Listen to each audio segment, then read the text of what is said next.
At Geneva 2015, Audi has launched an all-new R8 supercar, and truth be told, it's not that different from the car it replaces.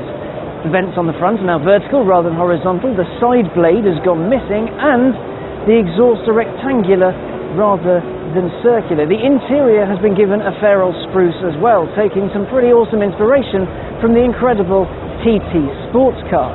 Dimensionally, it's 4 centimeters wider, 2 shorter and 1 lower than the old car. It's also up to 50 kilos lighter than the car it replaces, with a dry weight of 1454 kilos. It's done that thanks to a new space frame and extensive use of carbon fiber and aluminium. From launch, there are 2 engines to choose from, both 5.2-litre V10s. The base car is packing 533 brake horsepower and 398 pound-foot. 0 to 62 takes 3.5 seconds, and its top speed is just a shade over 200 miles an hour. However, if that's a bit too slow for you, you can always go for this, the V10 Plus.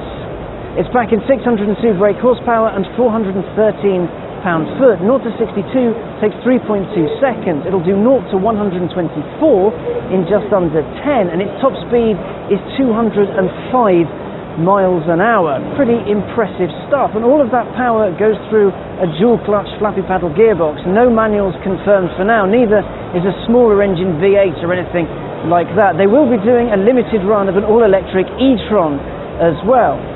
The new R8 is looking fairly into Huracan territory, which makes me wonder whether Lamborghini should be a little bit worried. However, the R8 itself is a pretty legendary car. To understand why, let's take a look back. The original Audi R8 was something of a phenomenon. Born of the Le Mans winning R8 racer and the 2003 Le Mans Quattro concept car, it showed the world that not only could Audi do a supercar, but it could take the likes of Porsche on and not come out with a bloody nose, but a bloody fist. When rumours began to spread that Audi was going to make a supercar of its very own, the press and car fans all over the world went a bit nuts. The idea of sensible Audi making proper supercars was too much for some to take. The first production R8 was revealed in 2008, and after its reveal, all of the initial cars sold out within a week. It's safe to say that when it was launched, the R8 was warmly received. It shared some parts with VW Group stablemate Lamborghini's Gallardo, though to start with it was put on a back foot, given a mere 414 brake horsepower 4.2-litre V8 rather than the Lambo's 5.2-litre V10.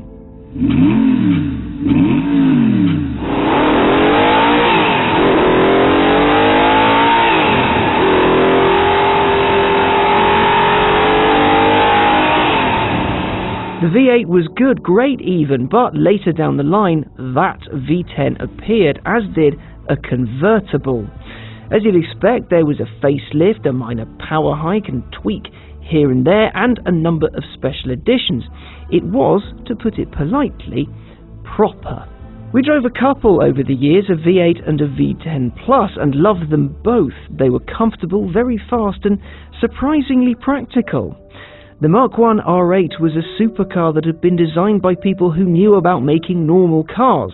They took the bits you like, such as visibility, access, and user-friendliness, and added them to the best bits of supercars. Large, mid-mounted engines and looks to kill. Look at the impact the R8 had in the rest of the world as well. As soon as it launched, it became one of the hottest cars around. Hell, Iron Man drove 3 of them. Now it's time for the first R8 song to end. Its V8 can be heard in the intro sting of every X-Car video, for now at least. And personally, I think the V8 R8 is one of the greats, especially with a 6-speed manual.